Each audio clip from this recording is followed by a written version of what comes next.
नमस्कार मित्रांनो, आज आपण आलेलो आहोत मुरुडेश्वरच्या मंदिरापाशी।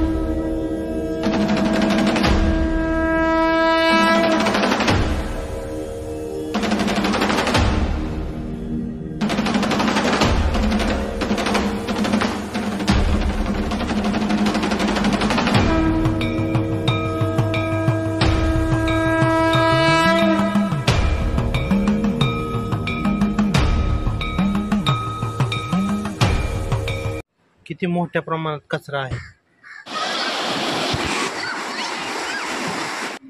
तर मित्रांनो, आपली सकाळ मुरुडेश्वरच्या रेल्वे स्टेशनवर झालेली आहे। सूर्योदयाचं आपल्याला हे सुंदर असं रूप पाहायला मिळत आहे समोर। त्याचबरोबर आता आपण जाणार आहोत मंदिराकडे। आम्ही गोवा मडगावमधून आलेलो आहे, तर आता आम्ही मंदिराकडे जाणार आहोत। चला तर मग आपण निघूया। रेल्वे स्टेशनमधून बाहेर आल्यानंतर आपल्याला इथं ॲटो मिळतात, तर 50 रुपये घेतात ते।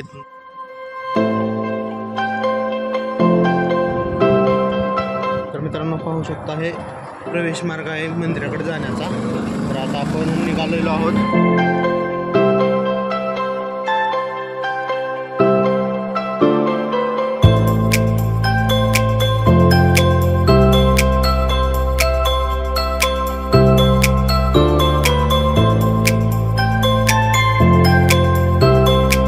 आपण शेवटी एकदाची मुरुडेश्वर मंदिराजवळ येऊन पोहोचलेलो आहे। पाहू शकता भव्य असं दिसणारे समोर मंदिर।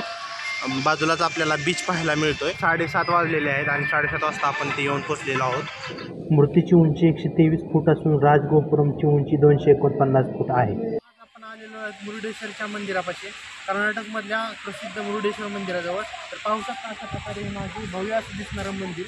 त्याचप्रमाणे महादेवाचा मोठा असं मूर्ती इथं आपल्याला दिसत आहे। त्याचबरोबर इकडे आपल्याला बीच पाहायला मिळत आहे शेजारी। तर सुंदर असा नजारा, बीचच्या शेजारी सर्व अशी झाडी, मस्त सुंदर नजारा।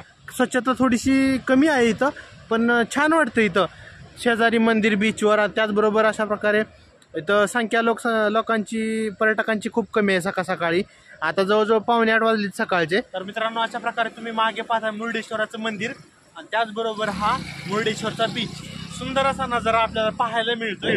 सकाळची वेळ असल्यामुळे मच्छीमार मासेमारी करण्यासाठी निघालेले आहेत। मंदिराच्या गेटमधून आतमध्ये प्रवेश केलेला आहे आणि इथं मागे आपण लगेज वगैरे ठेवलेलं आहे आणि आता आपण आतमध्ये हे आहे भव्य असं दिसणार राजगोपुरम। याची उंची तब्बल 249 फूट आहे आणि बाजूला 2 हत्ती आहेत। पाहू शकता अशा प्रकारे मंदिरामध्ये प्रवेश करण्यापूर्वी भव्य असं आपल्याला गोपुरम लागतं। तर या गोपुरमधून आपण पुढे जाणार आहोत। यामधून वर जाण्यासाठी सोय आहे, पण आपण वर जाणार नाही आहोत। तर अशा प्रकारे पाहू शकता आता आपण आलेलो आहे ॲक्च्युअल मंदिराच्या समोर आलेलो आहोत। तर मंदिराच्या समोरून समुद्रकिनाऱ्याचं विहंगम दृश्य आपल्याला पाहायला मिळत आहे। पाहू शकता तुम्ही अशा प्रकारे हे आहे समुद्रकिनाऱ्याचं दृश्य आणि हे आहे मंदिर। मंदिराच्या मागे शंभू महादेवाची सुंदर अशी मूर्ती आपल्याला पाहायला मिळत आहे। आपण बाहेरून शूट करत आहोत, आतमध्ये मोबाईल अलाउड नसल्यामुळे आपण बाहेरून शूट करत आहोत। पाहू शकता अशा प्रकारे मंदिराचा गाभारा।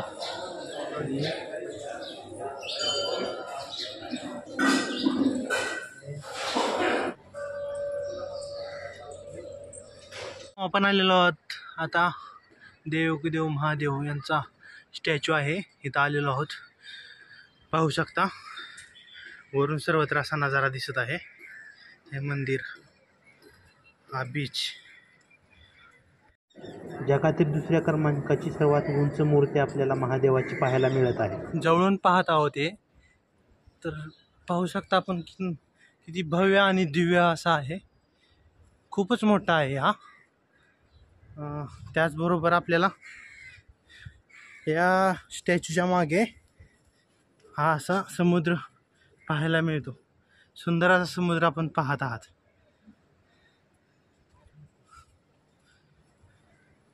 तर ही मागची बाजू आहे स्टॅच्यूच्या।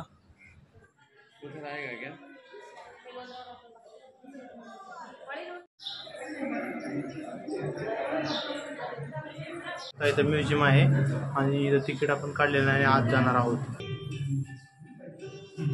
प्राचीन काळातील खूप मोठा इतिहास या मंदिराला लाभलेला आहे। प्राचीन काळात मंदिर तयार होण्यामागे जो इतिहास आहे त्याचे वर्णन जिवंत देखावण्याशी येथे केलेले आहे।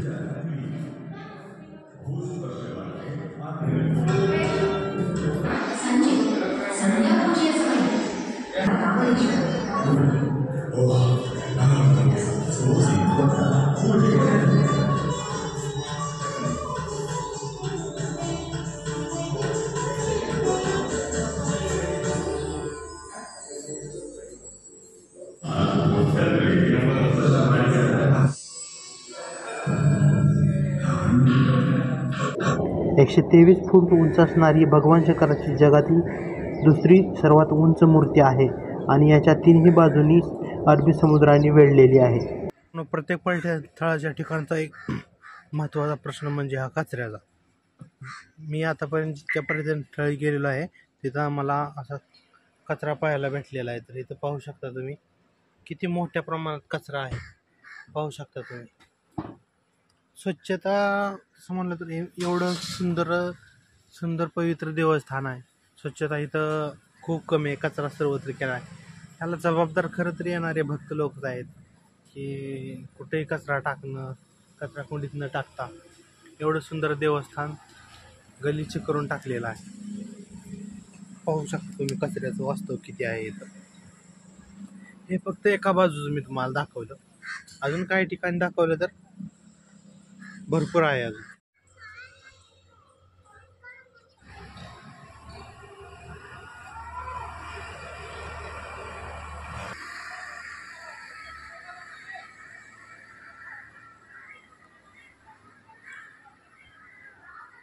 बराच वेळ आपलं इथं फिरून झालेला आहे. आता आपण थोडा वेळ इथं थांबून निघण्याच्या मार्गावर आहोत. हा पाहताय आपण फ्लोटिंग ब्रिज. यावर जायला 100 रुपये एंट्री फी आहे. लहान मुलं पहा कशी या बलूनमध्ये आनंद घेत आहेत मनसोक्त. पाहू शकता मुरुडेश्वरच्या बीचवरही पर्यटक कसे आनंद घेत आहेत.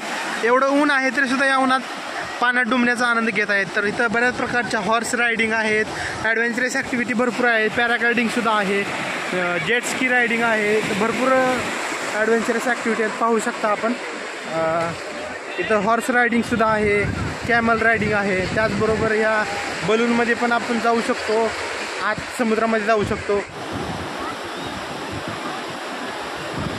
मित्रांनो आपल्याला आता मुरुडेश्वरनं वरून हुबळीला जायला बस भेटलेली आहे आणि आपण बसमध्ये निघालेलो आहोत. पाहू शकता स्टँडिंगच आहे. थोड्या वेळानं आपल्याला बघू जागा मिळते.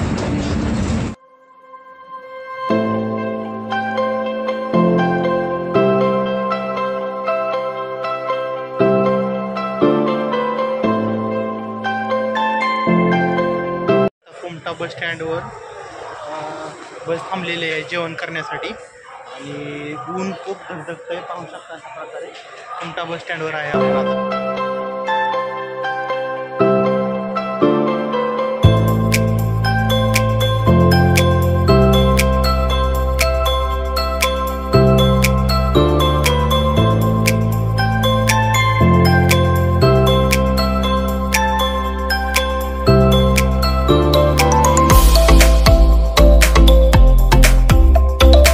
तर मित्रांनो पाहू शकता अशा प्रकारे रस्त्यानं जाताना इथं आपल्याला एक मोठी भव्य यात्रा लागलेली आहे.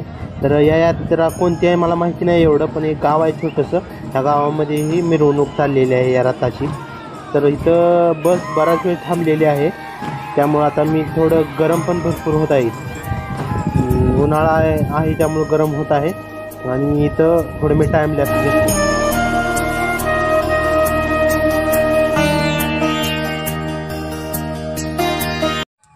तर मित्रांनो आता आपण येऊन पोहोचलेलो आहे हुबळीच्या रेल्वे स्टेशनवरती. हुबळीवरून हैदराबादला जाणाऱ्या ट्रेनमध्ये बसलेलो आहोत. तर आता आपण जाणार आहोत मुरुडेश्वरवरून आपण आलेलो आहोत आणि हैदराबादला आता आपण जाणार आहोत.